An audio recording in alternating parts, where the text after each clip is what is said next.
Khalifa yow bàyyi nga sa waa ji nii. Abass Fall est élu nouveau maire de Dakar moom mi nga xam ne ministre la war a xam naa ne waxoon na ko bu jàllee ci mairie bu Dakar dina démissionner ci poste ministériel bi mu yor ginnaaw nag léegi bi ñu demee ci ay élection 88 ñoom ñoo fa nekk ci 100 conseils yi résultats yi li mu joxe amoon na 4 candidats Mohamed Massamba Seye moom candidat la woon benn voix la am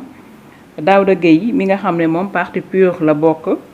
même bu fekkee ne parti bi defoon nañu communiqué ne ñoom tànnuñu benn candidat moom am na 8 voix Ngone Mbengue bi taxawu Sénégal moom mi nga xam ne moom la nu mu tuddati Khalifa Sall tànn moom 30 voix la am Abass Fall ñëw ak 49 voix ki amoon 13 conseillers moo am 49 voix. ok léegi. defal moom 39 49 moins 13 ñaata la. defal na calcul ko 49 moins 13 bu yéexee ma def ko. gis naa ko 36. 36 la waaw. 36 voix. 36 voix yi ma wax la kon xam nga bokk si opposition lañ bokk. voilà opposition lañ bokk de kon certainement. peut-être yenn alliés Yewwi yi. waaw ñu nekkoon biir Yewwi parce que Yewwi ñoom ñoo préféré dem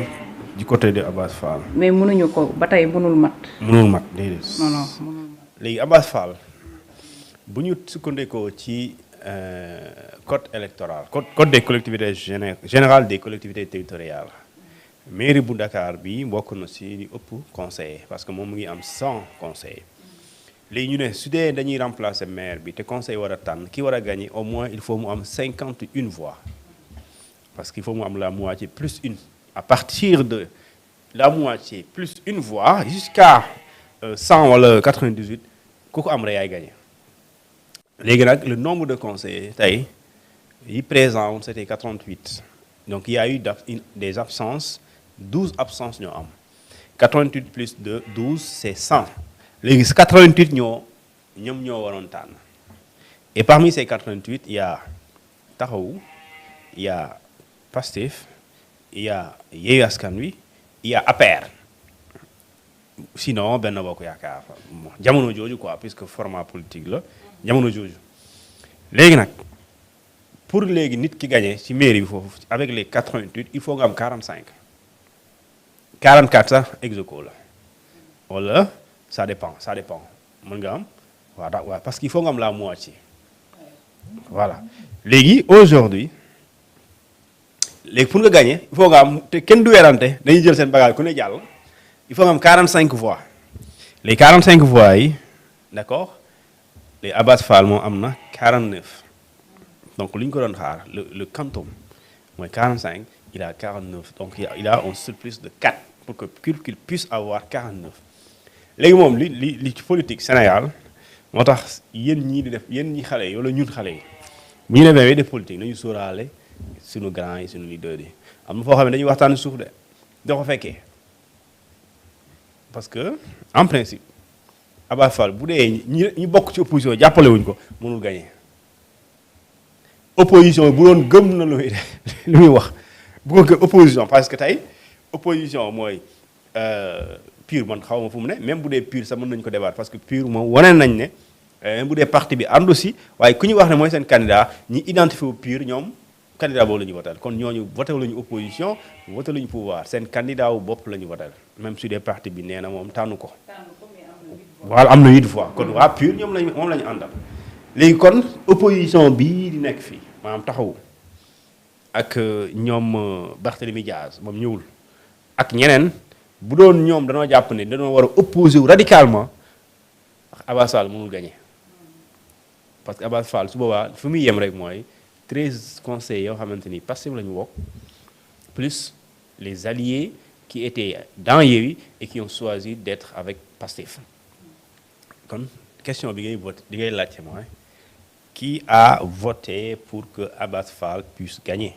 puisque le vote est secret dina jafe nga xam ko mais mën nga xalaat ne puisque ñoom pouvoir lu ñu am te leer leen 13 la moom leer na leen waaye léegi pour nga am 13 ak 49 sori na de léegi 36 fan lañu jógee waa APR amuñ candidat waa APR amuñ candidat de waaw amuñu candidat te ñoom voté nañ te ñëw nañ kan la ñu voté est-ce que jàppale ñu Abass Fall yow samay laajte xam ngeen yéen mën ngeen laajte léegi lan moo expliquer loolu donc Kër Ndaanaan ni dama nekk émission boss bu mag bi donc loolu lu am solo la politique pour te dire politique démb keroog wax naa fi Bamba nee naa wax li arrangé Abass Fall de lenn la candidat yi bëri ci biir opposition bi wala ñoom ñu xuloo maanaam candidat bu bëree day am frustration xuloo bu amee day am frustration moom mu rocc ñooñu wala bu convaincre ñooñu moo tax ma ne ko démarche day am démarche souterraine c'est-à-dire que am na loo xamante ni kenn du ko wax ci kaw waaye xam naa ne Abass Fall depuis ñu ne dañuy fixé nañ date bi le 25 jour boobu la commencé la gëj a nelaw bu baax parce que day dem rencontrer ñi nga xamante ñoom ñooy conseiller et j'avais dit également Bamba dama ko ne li gën a wóor boo bëggee gagner parce que Dakar dafa am 19 communes su ma juumulee da ngay dem jéem a rencontrer les 19 maires pour les convaincre parce que boo amee les 19 maires wala nga am tuuti l'essentiel les conseils mën nga leen am parce que boo bëggee convaincre kër da ngay dem ci borom kër gi bu la joxee baatam te muy sincérité waa kër gi bu ñu di ko déggal dañ lay topp di ko déggal dañ lay topp di ko déggal dañ lay topp et puis aussi c'est un peu ça nous sommes en politique le maire il peut avoir une mainmise sur les conseils de sa commune mën na ko am même bu amul lépp am na ñoo xamante ne ñoom maire diw la ñuy topp kooku fu ñu leen joxoñ dañ ne waa d'accord ànd nañ ci léegi boo jaaree ci moom convaincre le reste maintenant nga koy am moo tax Abass il a pu avoir 49 et 49 voix quand même ça c'est une victoire nag éclatante par rapport ak li nga xam ne lañ la laaj léegi nag li am solo mooy donc il devient d'office le maire ce n'est pas le maire intérimaire mais c'est le maire de la ville de Dakar le temps que la Cour suprême dise le contraire et cette décision est attendue le 18 puisque la Cour suprême nee na il y a pas d'urgence amul urgence. expliquer sax li nga xamante ne nii moom moo jëm ci requête bu Barthélémy Diaz bi nga xam ne xamle nañ ne Cour suprême daal dina ko rejeté mais loolu ci lan la jëm ak selon dina am beneen décision aussi bi nga xam ne ñoom ñu ngi ko war a rendre mu jëm ci ndax Barthélémy Diaz ni ñu ko jëlee ci mairie Dakar dañu koy dëggal wala dañu koy rek dañ ciy am beneen dogal. léegi. li nga war a xam njëriñu référé en suspension. nga war ko discerner ak lu ñu tuddee référé pour annulation recours pour annulation ou bien pour des fins d'annulation de la décision c'est ce qu'on appelle d'une autorité administrative pour motif d'excès de pouvoir ou légalité ou défaut de légalité bokkul ak li ñu tuddee référé boo xamante ne ko def pour suspendre les effets de la décision léegi nag effet de la décision mooy la Cour suprême dañ ko saisir ci Barth moo ko saisir ne Cour suprême yow mi war a àtte maa ngi lay xamal ne effectivement man nekkoon naa maire waaye le préfet de la ville de Dakar de département de Dakar plutôt moom moo ma ne man daf maa déclaré démissionnaire parce que et cetera jote woon naa ak yoon dañ maa daan ñu ko def mooy bàyyi na géey léegi ànduma ci loolu dama bëgg nga annuler décision boobu loolu recours pour annulation la léegi ci recours boobu am na beneen boobu ñu def requête boo xamante ne dafay c'est une requête pour les fins de suspension mooy da ngaa dem Cour suprême pour ñu war na ne lii dañ ci war a wax c'est urgent pour ñu teg gi effet yi nga xamante ni dañ ko nar a teg suite à une décision le temps que ñu ajandi ko le temps que Cour bi décider définitivement léegi effet la am tey li amoon tey su doon Cour suprême dafa wax ne oui nous déclarons que Barthélémy Diaz li nga xamante moom mooy décision effet yooyu dal ko mooy maire intérimaire remplacer ko organiser élection loolu yëpp mooy effet loolu conséquence la léegi ñu ne yooyu dañuy suspendre décision bi su boobaa même bu ñu falee maire du am solo parce que su boobaa élection d'un nouveau maire pour remplacement de Barthélémy Diaz c'est l'un des effets de la déclaration de démission de Barthélémy Diaz. Donc si la Cour suprême dans ce référé en suspension bu waxee loolu su boobaa même bu ñu élire Abass day xaar léegi nag loolu si donc dafa waroon xaar décision bi elle est contraire ça veut dire qu'aujourd'hui Abass reste le maire de la ville devient plutôt le maire de la ville de Dakar. dafay doon parce que juge bi war les juges les juges des référés moom moo ne d'accord lii dama koy dama koy rejeter. maanaam il y a pas d'urgence maanaam lii nii ñun mën nañu xaar ba le 18 ñu àtte pour xool. léegi nag ñii nga xam ne ñoom ñoo àtte tey le 18 tamit ñoom ñooy àttewaat. waaw léegi nag sauf que bokkul parce que ñii dañ ne référé urgence bi nga indi. suspension il y a pas d'urgence moo tax ñu rejeté ko léegi ci 18 dañuy àtte ci fond bi ci lan li ñu tuddee le jugement de droit est-ce que la décision du préfet elle est légale ou pas. relève-t-elle des excès de pouvoir ou pas. si c'est le cas dañuy annuler li ñu wax dañuy annuler li ñuy dàq Barthélémy Dias déclaré ko démissionnaire. si c'est le contraire effectivement d'accord dañuy naan Bart nga baal ñu waaye yow préfet bi li mu wax dëgg la donc mën nga muñ su boobaa nag day xaar 2028 xaw ma 2027 su bëggee mu nekk candidat. ñu xool ndax waa Dakar ñu koy fal. léegi Bart nag au moins il a été cohérent il a été conséquent dans sa logique parce que cohérence ak conséquence mooy su doon dafa ne man ànduma ci li ñu mën a fi nar a jëlee waaye am naa candidat loolu day contradictoire. moo tax le fait qu'ils disent sama 12 yi ma ànd ak man du ñu dem loolu au moins ça c'est une cohérence politique parce que mënoo bëgg dara ak contraire bi mënoo bëgg a toog ba pare d'accord ci décision bi la fi nar a jëlee nga déclarer diw mooy sama candidat wala kaay leen wotal ma diw loolu àndul. donc cohérence politique voudrait que comme il l'a fait même fekkante ni am na conséquence comme li am tey ñu nga ñàkk mais ça c'est un choix. La politique c'est comme ça c'est des risques qu'il faut prendre et à chaque fois des conséquences il faut les assumer. et ça maintenant politique moom du ay mbokk. politique moom mbokk de ku ko yaakaar da ngay nax sa bopp bu doon am na mbokk wala xaritoo yàgg na Khalifa Sall day solidariser ak Barthélémy Dias n'est-ce pas. ba ñu génnee PS ñoo génne ndoo ñiy attaqué Khalifa Bart di ko défendre. Bart Khalifa toog mu ne moom rek lay topp. ñu am problème Bart nekk ci ñu koy waaj a remplacer moom bu doon politique am na lu ñu tuddee genre lu ñu tuddee yërmande. wala lu ñu tuddee sensibilité Khalifa Sall Bart la jëlee àndal parce que day solidariser. waaw mais aujourd'hui il a préféré en tout cas son mouvement a préféré avoir un candidat pour remplacer son propre ex-poulain. kon politique yi fi ni de fi jinne la te il faut ngeen laaj waa APR yi kan la ñu votal il faut aller demander waa APR kan la ñu votal waa APR voté luñu pur waa APR voté luñu Khalifa Sall te ñoo gën a néewle voix ki ci ëppale voix Abass Fall la léegi waa APR kan la ñu voté. en tout cas ci li nga xam ne moom la Yewwi bi am bu ñu génnee li Pastef am kii am ko ci aussi taxawu alliés yi ñoom li ñu ci yeneen alliés yi 24 la ñu ci amoon te ci alliés yooyu pur ci la ñu bokk. waaw Widi dafay génnaat normalement boobu.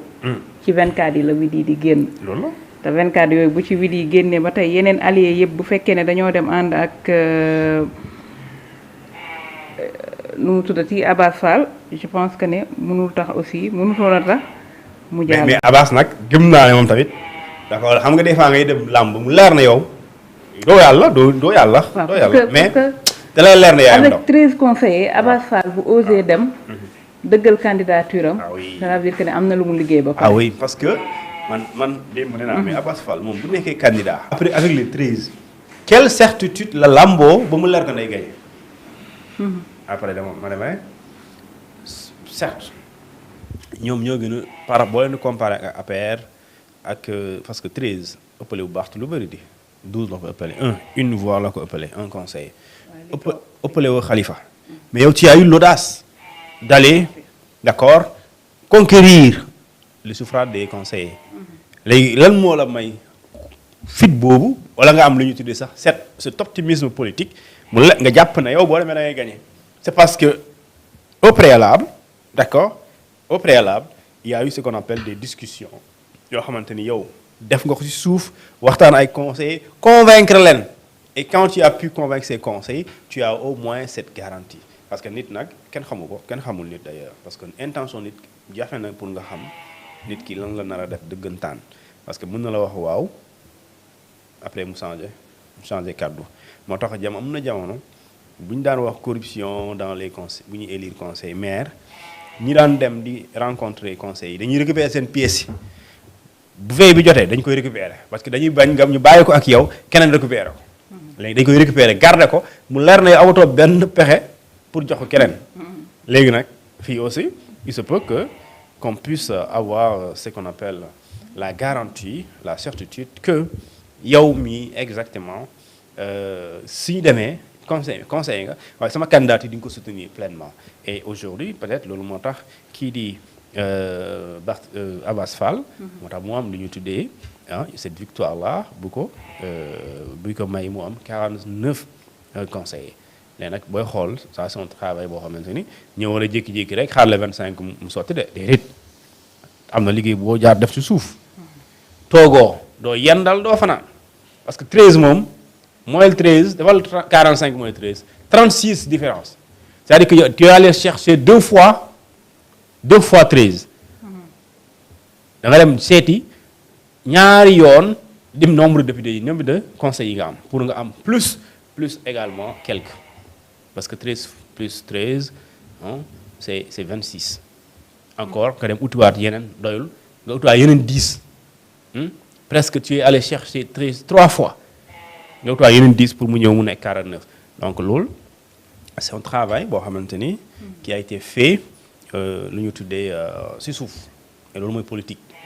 am na fooy toll nag du xaritoo ku la gën a arrangé la parce que fii bu doon loolu la waaw parce que nan la ñuy te bu ñu la waxee Abass Fall ak waa côtoyé na wala jëm na convoquer des conseils de l'APR da nga fi dee di débat di loolu mënul ne jinne de wàccuñu fi ay jinne wàccuñu ay jinne wàccuñu fi sëñ bi soit li ñuy wax ci politique warul mën a nekk mais lépp mën a nekk politique Sénégal fii mais bu dee politique mën na nekk dafa am lu ñuy tuddee des coalitions de contre nature ou bien des alliances contre nature comme ni ñu naan acte contre nature dafa am alliance contre nature ci politique da ngay jàpp loolu la waaye day am c'est li tax mu ne day am booy xool ci espace politique bi ñoom ñooy sarante pic waa APR lan lañu wax ci élection bi wax nga def nañ ci communiqué non parti bi moom waxutoon ne waxu ci benn yoon defu ci communiqué waxul kii la ñuy soutenir waxul kii la ñuy bàyyi est-ce que tamit bàyyiwuñu leen ñoom conseil yi peut-être ku nekk dem ak mais mënoon na bind communiqué ñun